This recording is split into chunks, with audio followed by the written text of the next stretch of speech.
Hello. I would like to say a few words about the guru question.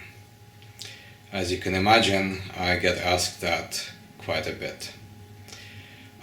For me, when we talk about gurus, we really are talking about how not to waste time on the spiritual path and by extension in your life. Because that's the only reason why this question arises. The question of how to make your time spent efficient. So let's talk a little bit about who a real guru would be. For me, there should be at least two qualities. Number one, he or she should be alive, and I'll talk about it in a second, why that's important. And he or she must be a person of mystery. What is mystery? Mystery is a term I use for the source, for the force, for God, for supreme consciousness or supreme being, or for the whole universe. Why mystery? Well, because we humans cannot really understand that.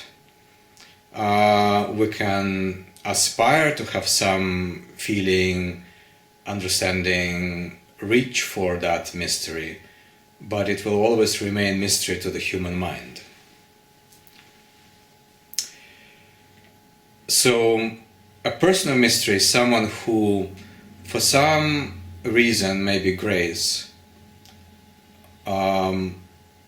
manifests that mystery through his or her person.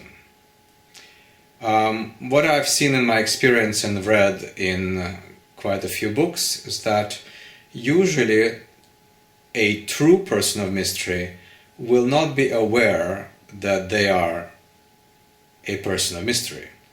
It might be a housewife at the last corner on my street, or it could be some janitor somewhere, or it could be, well, anyone can be that. And in fact, I think there is a Buddhist book called 64 Mahasiddhas, and there was a cobbler, a hunter, just different professions, and they were all so-called realized Buddhas, which is a Buddhist code word for the person of mystery, a person of mystery. So that's one important characteristic. By the way, not every person of mystery is or wants to be a guru, but every guru, in my opinion, has to be that. And one other thing about this is that anytime someone proclaims that they are a guru, almost certainly it means that they're not person of mystery. It almost certainly means that they're deluding themselves. Also, this person needs to be alive. And that has to do with the following. As a student, when you approach a guru, or rather when you approach spiritual path, one of the first things you become aware of is that your mind, ego, personality, your ego primarily, they are tricky, and they are very capable of creating a lot of problems in your life. And on a spiritual path, they can masquerade, they can pretend that you are actually following somewhere, you're going somewhere, but actually in reality you are not going. That pretense, that falsehood on the spiritual path is a very serious thing. And this is where I have a problem with any kind of scripture, is that when you have a testimony, a testament, a record of some guru, teacher, prophet saying certain things, necessarily those sayings, those instructions, those teachings will get filtered through your ego and through the egos of priests, pastors, etc., who are just regular human beings, and they will be teaching their interpretation rather than you receiving direct teachings, preferably non-verbally, through the medium of that person of mystery who decided or was placed in a position of being a guru.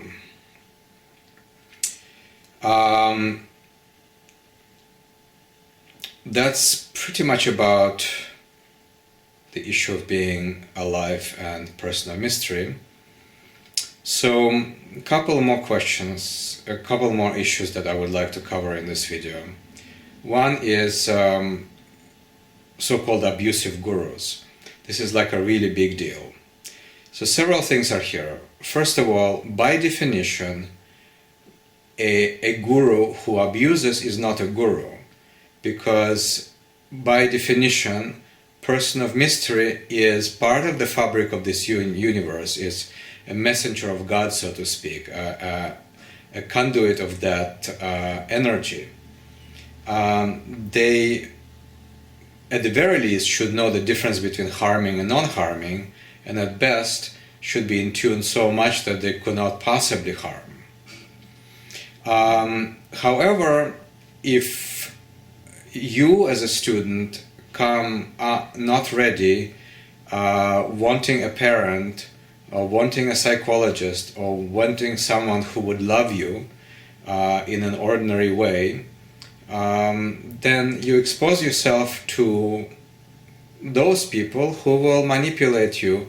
You will attract someone who will name himself or herself a guru, but in reality just wants to get money from you or have power over you or use you for something or another. A real guru will necessarily be interested only in you becoming free. And that's the whole point of having a spiritual path. It's a path to ultimate freedom. So the idea that someone is going to restrict your freedom on the path is absurd. And what we see a lot is that so-called gurus, self-proclaimed gurus, or when someone who is not a guru proclaims them to be a guru, these people, what they many times do is they try to restrict your freedom because they have an ulterior motive, which is usually money or power, because power is money and money is power. Like that. So there's another side to it which I find to be very strange, especially in the West. Someone comes to one of those so-called gurus, and that person abuses them, forces them in an unnatural relationship for them, or gets money from them, or whatever. Well, basically does things that are pretty darn obvious, qualify for abusive behavior. Why these people are not capable of seeing that? There is some weird codependence, attachment to such people that I really don't completely understand. Generally, one way to figure out whether you're ready for, for like really going on a spiritual path or not, is, do you understand the difference between ego independence and spiritual independence? Are you really interested to become free, or do you want to get attached to something because you fear something? Usually when you see people becoming really sentimental about the spiritual religious tradition, or really talking about their so-called guru at the cost of other teachers, that is a telltale sign that there is something going on that is not really spiritual. And we see this all the time. I used to go to a spiritual group years ago, and constantly these people were trying to convert me to become disciple of their guru, which was ridiculous when I already told them that I was not interested in that. So they were not really respectful of my wishes. They would constantly say that their guru was better guru than any other guru, which is absurd. I think this is good enough for now. Please do subscribe to my channel, do like this video. Thank you very much, and have a good one.